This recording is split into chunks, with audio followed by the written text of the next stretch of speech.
Hello दोस्तों, नमस्कार। दोस्तों, स्वागत है आपका आपके अपने यूट्यूब चैनल टॉप एकेडमी में।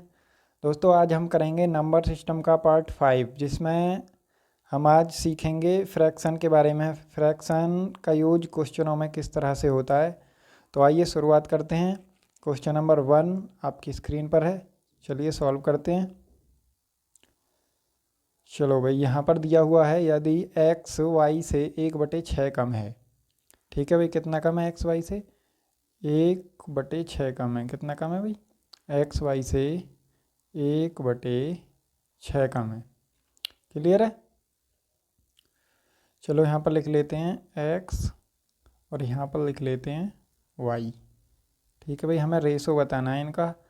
तो यहाँ पर हमें पता है एक्स कम है वाई से। कितना कम है भाई? 1 कम है, यानी कि वाई कितना है? 6। और एक्स कितना है? ये जो 6 दिख रहा है, 6 में से 1 कम है एक्स, एक्स हो जाएगा 5।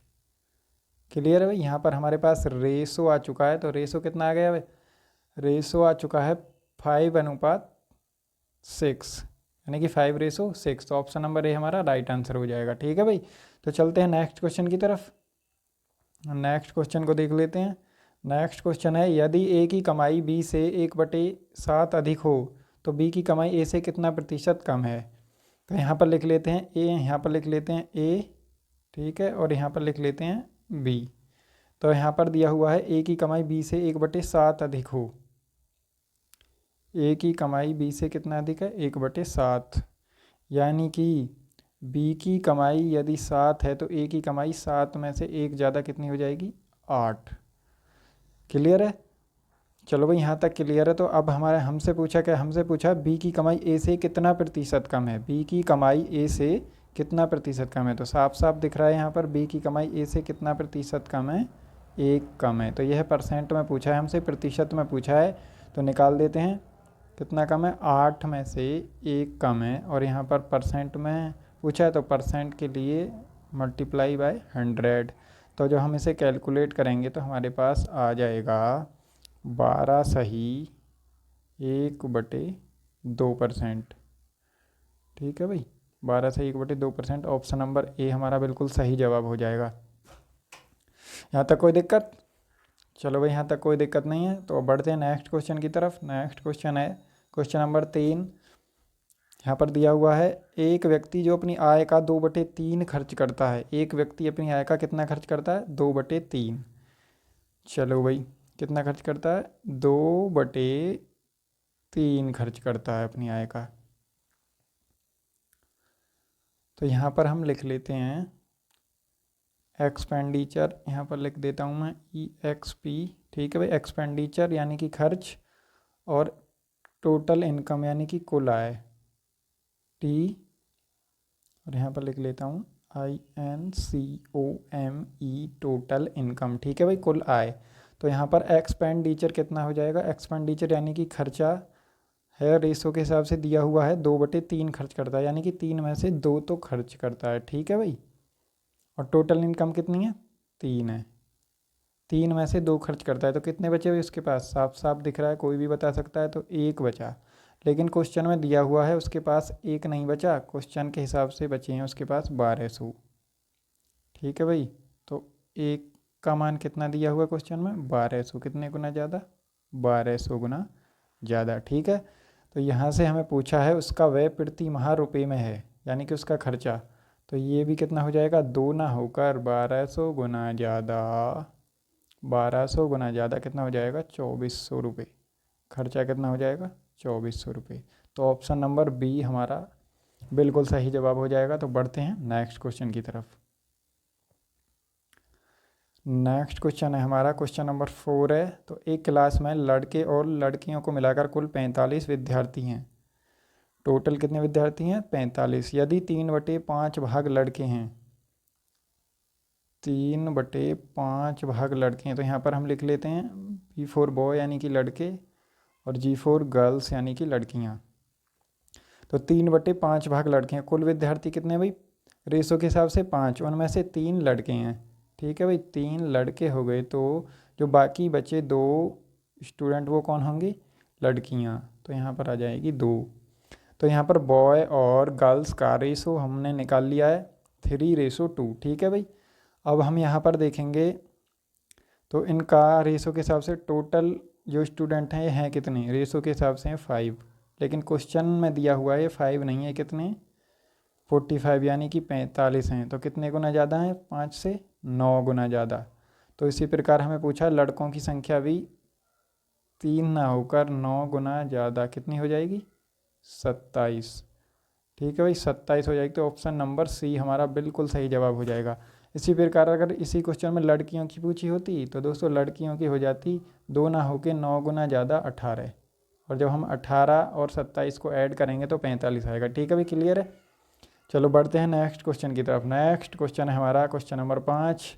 यदि किसी पिज्ज़ा के 2/3 भाग का मूल्य 300 रुपये है तो पिज्ज़ा के 3/5 भाग का मूल्य क्या होगा। ठीक है भाई, पिज्ज़ा कुछ लोगों का फेवरेट। चलो भाई, यदि किसी पिज्ज़ा के 2/3 भाग का मूल्य 300 है, 2/3 भाग का मूल्य कितना, 300। तो यहाँ पर लिख लेते हैं 2/3 भाग का मूल्य है 300, यानी कि कुल भाग यहाँ पर कितना है 3, तो 3 में से 2 जो है इसका दूसरा जो भाग है उसका मूल्य दिया हुआ है क्वेश्चन में 300 रुपये। ठीक है भाई, 300 रुपये। तो यहाँ पर यह कुल भाग जो 3 है इसका मूल्य कितना हो जाएगा, जब 2 का मूल्य है 150 गुना ज़्यादा 300, तो कुल यानी कि पूरे भाग का मूल्य कितना हो जाएगा, 450 रुपये। यहाँ तक कोई दिक्कत, चलो भाई यहाँ तक कोई दिक्कत नहीं होनी चाहिए। अब आगे पूछा है तो 3/5 भाग का मूल्य क्या होगा, 3/5 भाग का मूल्य। ठीक है भाई, तो कुल भाग का मूल्य यानी कि जो पूरा पिज्ज़ा है टोटल, तो उसका मूल्य कितना है 450 पहले वाले रेशो के हिसाब से। ठीक है, तो कितना ज़्यादा है, कितना ज़्यादा है, 90 गुना ज़्यादा। ठीक है, तो इसी प्रकार जो 5 में से तीसरा भाग है उसका भी मूल्य कितना हो जाएगा, 90 गुना ज़्यादा, 9 27 यानी कि 270 रुपये। ये हमारा आंसर हो जाएगा 270, ऑप्शन नंबर सी बिल्कुल सही जवाब हो जाएगा भाई। चलो बढ़ते हैं नेक्स्ट क्वेश्चन की तरफ। नेक्स्ट क्वेश्चन है हमारे सामने, ये आ चुका है आपके सामने, एसएससी में पूछा हुआ है। एक 85 मीटर की छड़ को 2 भागों में बांटा जाता है। भाई कोई छड़ है, ठीक है भाई, कोई छड़ है, कोई लठ है, कोई डंडी है, कुछ भी मान लो। ठीक है, 85 मीटर की छड़ है, वो 2 भागों में बांटा जाता है। उसका पहला भाग दूसरे भाग का 2/3 है। ठीक है भाई, यहाँ पर लिख लेते हैं पहला भाग और दूसरा भाग। पहला भाग दूसरे भाग का 2/3 है। पहला भाग तो हो जाएगा 2 और दूसरा भाग हो जाएगा 3। तो हमारे पास रेशो आ चुका है पहले और दूसरे भाग का। तो यहाँ पर हम देखेंगे रेशो के हिसाब से कुल छड़ की लंबाई कितनी है भाई, 5। पर क्वेश्चन में दिया हुआ है ये 5 नहीं है, ये है मेरे भाई 85 मीटर। ठीक है, एक्चुअल में जो है कितनी है, 85 मीटर की छड़ है। कितने गुना ज़्यादा है, 17 गुना ज़्यादा, 17 पंजे 85। ठीक है, अब यहाँ पर पूछा है तो बड़ा भाग क्या होगा। ठीक है भाई, बड़े भाग की लंबाई पूछी है तो बड़ा भाग है यहाँ पर 3, दूसरा वाला भाग ही तो बड़ा, तो यहाँ पर यह भी 17 गुना ज़्यादा। कितना हो जाएगा, 17 या 51 मीटर। ठीक है, 51 मीटर। तो ऑप्शन नंबर डी हमारा बिल्कुल सही जवाब हो जाएगा। दोस्तों उम्मीद करता हूँ यहाँ तक आपको चीज़ें बहुत अच्छे से समझ आई होंगी। चलो भाई इसी तरह से समझते रहिएगा, आगे भी समझ आएंगी। तो बढ़ते हैं नेक्स्ट क्वेश्चन की तरफ। नेक्स्ट क्वेश्चन है हमारा क्वेश्चन नंबर 7। क्वेश्चन नंबर 7 में दिया हुआ है एक व्यक्ति 60 वर्ष की आयु में सेवानिवृत्त हुआ। ठीक है भाई, उसने अपनी सेवानिवृत्त आयु के 3/5 वर्ष सेवा की। उसने अपनी नौकरी किस आयु में शुरू की। तो कोई व्यक्ति है वह रिटायर हुआ है 60 वर्ष की आयु में। उसने अपने रिटायरमेंट के 3/5 वर्ष सेवा की। ठीक है, तो 3/5 वर्ष सेवा करी है भाई उसने। उसकी कुल आयु कितनी है, 60 वर्ष। तो 5 ना होकर उसकी कुल आयु कितनी है, 60 वर्ष। कितने गुना ज़्यादा, 12 गुना ज़्यादा। ठीक है, जो उसने सेवा कितनी करी है, रेशो दिया हुआ है 3/5, यानी कि उसकी कुल आयु रेशो के हिसाब से 5 है, तो उसने सेवा करी है 3 रेशो के हिसाब से। लेकिन उसने सेवा करी रेशो के हिसाब से 3, लेकिन वह 12 गुना ज़्यादा हो जाएगी। कितनी हो जाएगी, 12×3 = 36। ठीक है, उसने सेवा करी है 36 वर्ष। यहाँ तक क्लियर है। तो अब हमसे पूछा है भाई, अब हमसे पूछा है अपनी नौकरी किस आयु में शुरू की। तो भाई अब क्वेश्चन में कुछ नहीं बचा है। कुल उम्र उस व्यक्ति की है 60 और उसने सेवा करी है 36 वर्ष तक, तो वह किस आयु में नौकरी में लगा था या नौकरी उसने प्राप्त की थी। तो हम यहाँ पर 60 में से 36 को जब माइनस करेंगे तो यहाँ पर कितना आएगा, 10 में से 6 गए 4 और यहाँ पर 5 में से 3 गए 2, 24 ईयर, यानी कि 24 वर्ष। ऑप्शन नंबर सी हमारा बिल्कुल सही जवाब हो जाएगा। तो बढ़ते हैं नेक्स्ट क्वेश्चन की तरफ। नेक्स्ट क्वेश्चन है हमारा क्वेश्चन नंबर 8। किसी कॉलेज में 1/5 लड़कियों ने और 1/8 लड़कों ने एक सामाजिक शिविर में भाग लिया। ठीक है, 1/5 लड़कियों ने, यहाँ पर लिख लेते हैं गर्ल्स और यहाँ पर लिख लेते हैं बॉयज़ यानी कि लड़के। तो किसी शिविर में टोटल गर्ल्स कितनी है, 5। ठीक है, टोटल गर्ल्स हैं 5 और टोटल लड़के कितने हैं, 8। रेशो दिया हुआ है। ठीक है, तो यहाँ पर 5 में से 1 लड़कियों का जो रेशो है वह है 1/5, यानी कि 5 में से 1 तो लड़की ने भाग लिया है। और बॉयज़ का रेशो है 1/8, यानी कि 8 में से 1 लड़की ने भाग लिया है। तो यहाँ पर लिख लेते हैं। तो टोटल स्टूडेंट कितने हैं, टोटल स्टूडेंट हैं हमारे पास, टोटल स्टूडेंट हो जाएंगे, टोटल स्टूडेंट हैं 8 और 5 13। ठीक है, ये वाले स्टूडेंट हो गए टोटल 13। और भाग कितने ने लिया है, जो भी शिविर है उसमें 1 और 1, एक लड़का और एक लड़की, सॉरी एक लड़की एक लड़का लिखा है रेशो, कोई बात नहीं, कैसे भी देख लो इसे। तो एक लड़का है एक लड़की है, टोटल कितने लोगों ने भाग लिया है, 2 ने, एक लड़के ने और एक लड़की ने, तो 13 में से 2 लोगों ने भाग लिया है। ठीक है, तो हमारा ऑप्शन नंबर बी सही जवाब हो जाएगा। तो कुल 13 विद्यार्थी हैं और उनमें से 2 विद्यार्थियों ने भाग लिया है। चलो भाई बढ़ते हैं नेक्स्ट क्वेश्चन की तरफ। नेक्स्ट क्वेश्चन है हमारा क्वेश्चन नंबर 9। एक व्यक्ति ने अपनी संपत्ति का 1/4 भाग अपनी पुत्री को दिया। चलो भाई डॉटर, डी लिख देता हूँ, डॉटर अपनी पुत्री को दिया 1/4 भाग। कोई दिक्कत नहीं होनी चाहिए। आगे दिया हुआ है अपनी पुत्री को दिया और आगे दिया 1/2 भाग अपने पुत्र को दिया, यानी कि सन मीन्स बेटा। तो 1/2 भाग अपने पुत्र को दे दिया। चलो भाई आगे दिया है 1/5 भाग दान कर दिया चैरिटी में। ठीक है भाई, सी लिख लेते हैं। तो 1/5 भाग दान कर दिया। तो अब हम इसे सॉल्व कैसे करेंगे। तो दोस्तों यहाँ पर हम 4, 2 और 5 का एलसीएम ले लेंगे। 4, 2 और 5 का एलसीएम।